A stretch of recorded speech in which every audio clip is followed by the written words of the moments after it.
Hello everyone, I welcome you all to the YouTube channel Study with Home.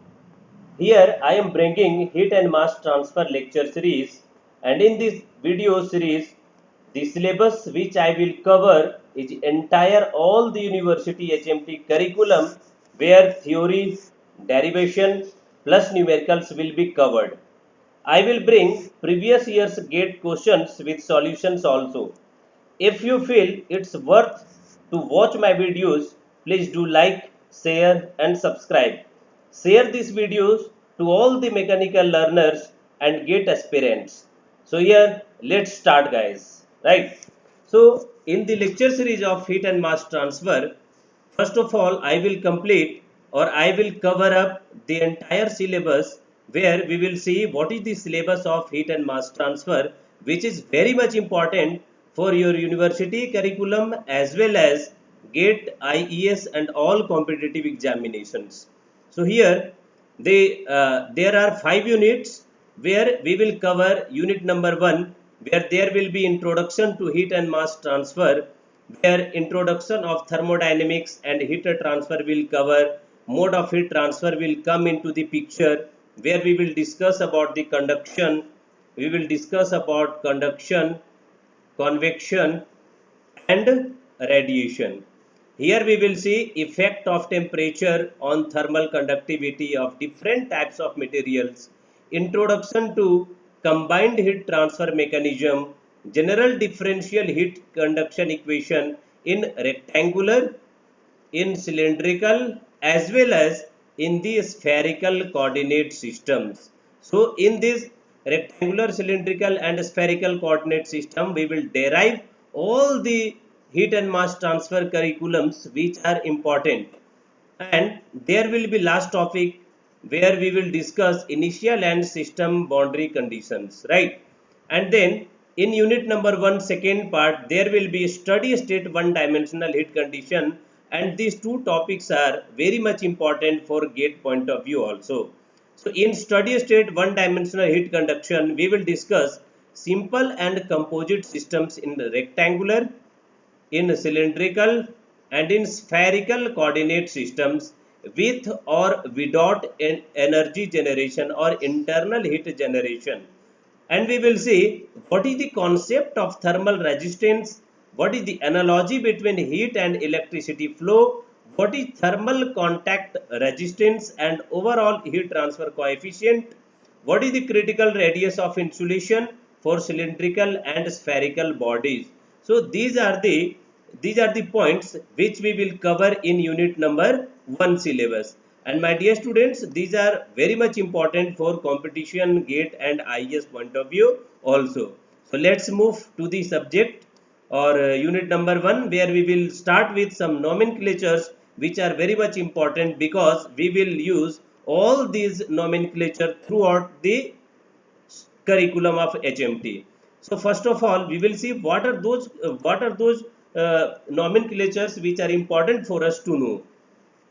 We will notify area as a specific heat as C, and you know in thermodynamics there are two kinds of specific heat for gases, that is Cp and Cv, and there is no specific heat or only specific heat for the solids as C. And there is a mass concentration capital C. Cfx is local skin friction coefficient. Don't worry about all these notations. As we dive deep into these syllabus, we will be very much capable of understanding what is all these notations and nomenclatures, right? D will be the diameter, E will be total MHE power, EB will be MHE power of a black body. So we will see what is black body, what is gray bodies, and what are all those bodies which are very much important for our HMT syllabus. And there will be F, smaller f, capital F. There will be Q, that is heat transfer rate per unit time. This is heat transfer rate per unit time. This one will be total heat transfer. So this is very much important because in syllabus 1 for deriving the total heat transfer in case of rectangular coordinate system, or in case of cylindrical coordinate system, or in case of spherical coordinate system, we will use Q as well as Q dash. There will be Qg, that is heat generated per unit time, Qg dash, total heat generated. R will be the characteristic gas constant, which we have seen already in thermodynamics. There is R for characteristic gas constant, and there will be R bar for universal gas constant. So we can calculate R as universal gas constant divided by molecular weight of that particular gas, right? So we have seen already R thermal is thermal resistance, R thermal conductivity, this is R thermal convective, this is R thermal radiation. So in case of conduction, convection and radiations, these are the modes of heat transfer. We will see what is the thermal resistance. T will be the temperature and capital T will be the absolute temperature. U will be overall heat transfer coefficient, X is the mole fraction. So my dear students, don't worry about all these nomenclatures. As we will be moving further into the syllabus, we will be familiar to all these notations, right? Let's see some more of the notations which are capital G, and this capital G is irradiation. H bar is the average heat transfer coefficient, or HMC equal to mass transfer coefficient. J is radiosity, K is thermal conductivity, which unit is watt per meter Kelvin, and there will be L, that is length, smaller m, that is mass, m dot mass flow rate, capital M molecular weight, and there will be alpha, that is called thermal diffusivity or absorptivity. We will see in unit number 1 what is alpha and how this alpha has been derived as K upon rho C. There will be beta, and this tau will be time or transmittivity. There are two notations, that is for time and that is for transmittivity. And there will be theta, theta m, delta and delta star. These are the displacement thickness. So these are the nomenclatures which we are going to use exclusively in unit number 1, 2, 3, 4 and 5 for entire HMT curriculum. So let's see what is the unit number 1, which already we have seen. Now let's move to the unit number 1 syllabus, where we will see what is heat transfer and why we are going to study heat and mass transfer, why it is so important, why heat and mass transfer has been not covered up in thermodynamics, that is TD and applied thermodynamics concept or energy conversion concept. So here we will see what is heat and mass transfer. So my dear students, in case of thermodynamics, we have seen already that there are exchange of energy in the form of heat, that we have studied already. But in thermodynamics we have never studied what is the rate of heat exchange or heat transfer. What is the rate of heat transfer? So we have not studied what is the rate of heat transfer in case of thermodynamics. So to understand the conceptual point of view, that what will be the rate of heat transfer in case of solid, in case of liquid, or in case of gaseous. And in case of solids, there may be some metals, there will be non-metals, alloys and all. So let's see what is the thermodynamics deals with. So in general, thermodynamics deals with the quantities of heat energy change taking place in a substance, but it never deals with the rate at which heat energy changing are taking place in that substance. So in case of thermodynamics, we have already seen that there will be exchange of energy in the form of heat or in the form of work, but we have never seen the rate of heat exchange in the system. Now, for the purpose of understanding what will be the rate of heat transfer, we have introduced another subject, that is called heat transfer. So which has been designed, which is mainly deal with the rate at which heat energy is taking place in the substance, right? So in case of heat transfer, what is most important? So my dear students or learners, it is very much important for all of you to understand what is the foremost and minimum condition to take heat transfer from one wall to another wall or from one zone to another zone. Suppose there is a zone of substance or material, then if these are maintained at two different temperatures, then only heat transfer will take place.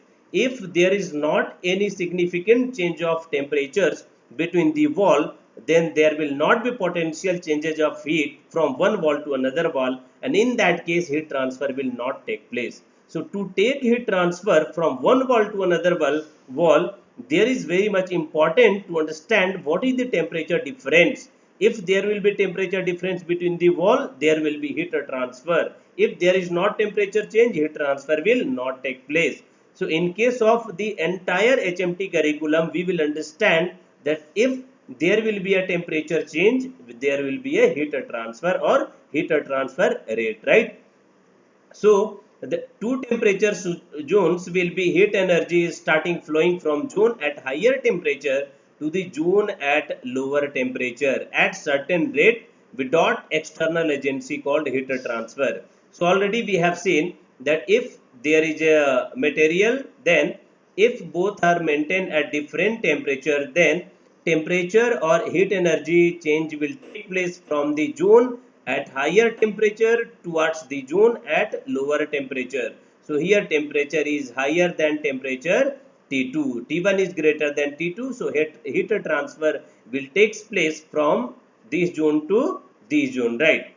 So the heat transfer is mainly governed by second law of thermodynamics, where we have already seen that it is impossible to heat transfer from a body from lower temperature to higher temperature without use of external agency. So my dear students, in case of thermodynamics, we have seen there are two laws on in second law of thermodynamics, that is Kelvin Planck and Clausius statement. So we have seen already in those two statements that there will not be any kind of heat transfer from a body or at lower temperature to the body at higher temperature without the use of external agency. So to take heat transfer from lower zone to higher zone, there must be a external agency force which will drive or which will derive this force, this work done or heat transfer from lower zone to higher zone. So that already we have covered in thermodynamics, right? Now let's see what is the heat transfer which are going to be covered in unit number 1. So we will have three modes of heat transfer. First of all, we will see what are these three modes of heat transfer. These modes are, there are three modes of heat transfer, and these are conduction, convection and radiation. There will be three modes of heat transfer: conduction, convection and radiation. So heat transfer, which is defined as the transmission of energy from one region to another as a result of temperature gradient. Temperature gradient means dt upon dx. So if there will be a temperature gradient and temperature are maintained at lower temperature and higher temperature of the two zones, then there will be three modes of heat transfer that will come into the picture, and those will be conduction, convection and radiation, right? So this is the one of the most important concept. And heat transmission in majority of real situations occurs as a result of combination of these modes of heat transfer. So in case of practical applications, the heat transfer will be covered in a combined form, conduction conduction, convection and radiation. So we will understand what are these three modes of heat transfer and what are the laws which are going to be covered in this all heat transfer. So in case of conduction, we will understand Fourier's laws of heat conduction. We will understand Fourier's laws of conduction heat conduction. And in case of convection, we are going to understand what is Newton's laws of cooling. These are the laws which has been governed to describe the concept of conduction, convection and radiation. So it is Newton's laws of cooling. And in case of radiation, we are going to understand what are the laws which are governed, that is Wien's displacement law, Wien's displacement law, Kirchhoff law Kirchhoff's law, and this Kirchhoff law is totally different than what we have studied already in electricity. So Wien's displacement, Kirchhoff law, and there will be one more important law, that is Stefan Boltzmann Stefan Boltzmann's law. These are the laws which we are going to study in conduction, convection and radiation. So before moving further into the conduction, convection and radiation, let's see what is the examples of heat transfer. So we have seen that in case of water in a boiler cell receives its heat energy from the fire bed by the conducted, convected and radiated heat from the fire to the cell, conducted heat through the cell and conducted and convected from the inner wall cell and water. So heat always flows in the direction of low temperature. So my dear students, in case of applied thermodynamics, we have studied already what is the thermal power plant. In case of a thermal power plant, we have studied about what is the boiler, or schematic diagram or schematic combination of boiler, turbine, condenser and feed water pump. So in case of boiler, what we are going to do is we are applying or supplying some amount of heat into the boiler to convert water into the superheated steam or dry and saturated steam. Then this steam goes to the turbine which rotates the blade, or we get shaft work or mechanical work, and then it goes to the condenser and then feed water pump. So in case of thermal power plant, we have studied some of the boilers, that is fire tube boiler or water tube boilers. So in case of boilers, we have studied the total transfer of water or transformation of water into the steam, where we have studied the concept of conduction, convection and radiation. So heat always flows in the direction of the lower temperature. So here what is most important? In case of heat and mass transfer, we will always understand what is the rate of heat transfer first of all, and second, if there is any temperature difference, heat transfer will take place, and thirdly, the temperature difference should be if T1 and T2 temperature 1 is higher than temperature T2, T1 is greater than T2, then heat transfer will take place, or heat always flows in the direction of lower temperature. Means heat transfer will take place from temperature T1 towards temperature T2. This is the most important things. So the above three modes are similar in that a temperature differential must exist and the heat exchange is in the direction of decreasing temperature, or each method however has different controlling laws.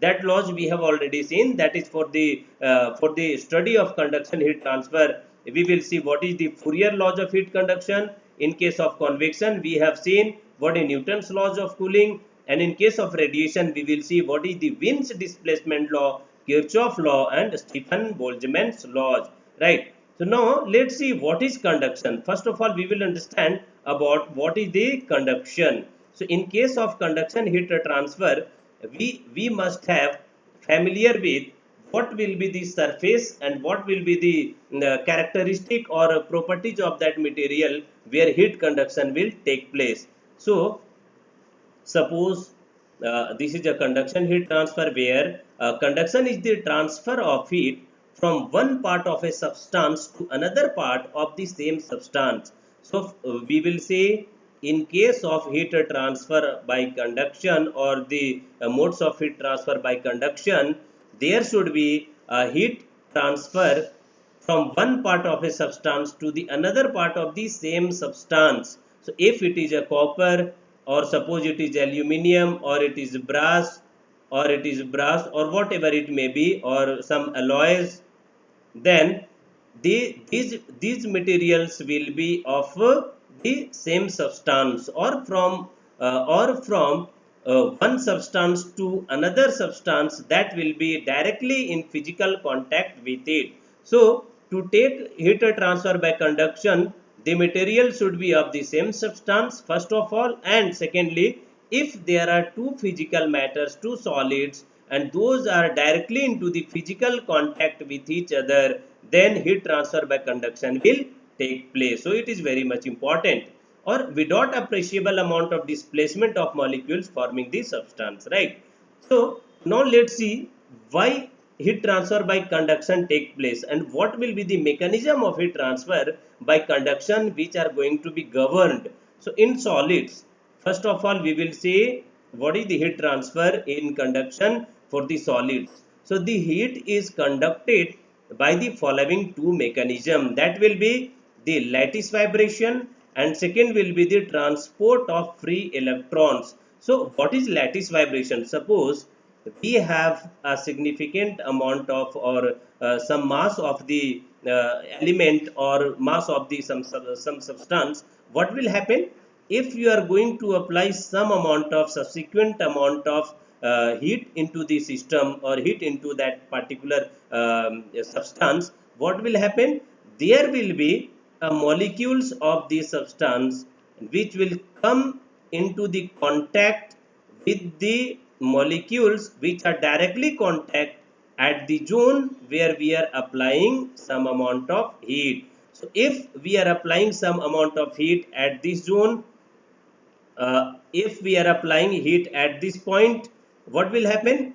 This molecule will directly come into contact with this molecule. This will come directly contact with these molecules, and in this way, the hotter part of a body transfer heat by impacts to for the sum of their energy to the adjacent molecules. So if we are applying some amount of heat at this zone, the molecules which are directly contact at this point will gain the energy which has been transferred by this heat, and this will come into contact with another molecule, and this will transfer its some amount of partial fraction of heat to the adjacent molecules, and in this way the entire structure of the substance or molecules will come directly into the contact with the adjacent molecules, and all will gain their energy, right? And there will be a transfer of free electrons. Second mechanism is transfer of free electrons. So what will happen in this case? So free electrons provide an energy flux in the direction of decreasing temperature. What will happen? Suppose this is at temperature T1 and this one is at temperature T2. So in this case, there will be a energy flux from the zone at higher temperature to the zone at lower temperatures. And if we are considering metals, what will happen for metals? Suppose we are considering metals in case of solids by the heat transfer by conduction, especially good electricity conductors, the electronic mechanism is responsible for the major portion of the heat flux except at low temperature. So here the majority of electrons vibration or electron configuration will be from this zone to this zone because of the temperature change from this zone to this zone, right? So here we have understand what is the mechanism of heat transfer by conduction, and we are going to understand what are these laws which govern the rate of heat transfer by conduction. And second we will see what is convection. So the governing laws and what will be the convection heat transfer. Convection is the second mode of heat transfer in case of heat and mass transfer, where we will understand convection is the transfer of heat within a fluid by mixing of one portion of the fluid with another. If we have some fluid at this zone which has been directly mixed with this zone A, and suppose this is B, and this fluid A is mixing with fluid B of different temperature, if it is temperature T1, if it is temperature T2, and suppose there are some more fluids which are maintained at temperature T infinity, and this is T1, T2, T1 is greater than T2 is greater than T infinity, heat transfer will take place from T1 to T2 and then T2 to T infinity. So in that case, there will be heat transfer. There will be heat transfer from higher potential zone or higher temperature zone to the lower temperature zone, which have been mixed of one portion of the fluid with another one. Now let's see, the convection is possible only in fluid mechanism and is directly linked with the transport of medium itself.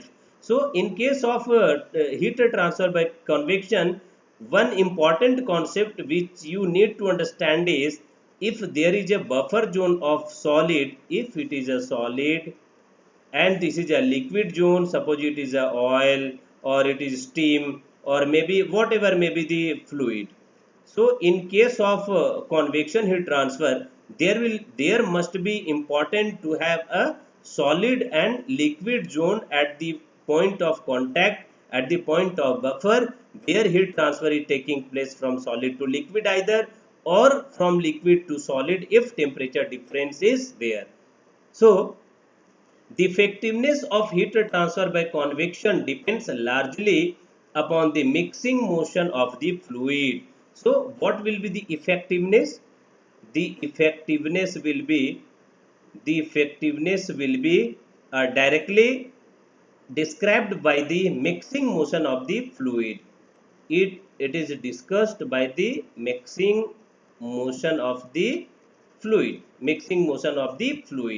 right? So we have seen what is conduction, what is convection, and what is the mechanism of heat transfer by conduction and mechanism of heat transfer by convection. Now we will see what is the mechanism of heat transfer by radiation. So today in this lecture we will understand what is the mechanism of heat transfer by convection, conduction and radiation. So here it is radiation. So first of all we should understand that conduction takes place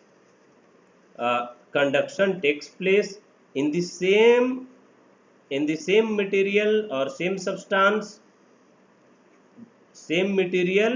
substance or directly physical contact with the another substance, that is material 2 and 1, these are in direct contact. Or in case of convection,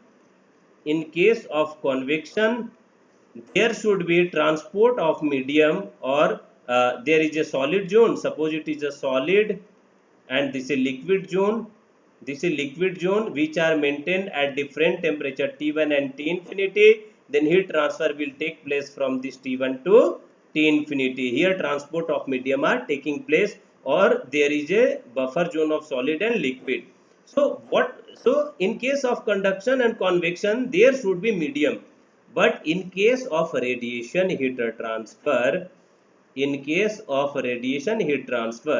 is not mandatory to have a medium.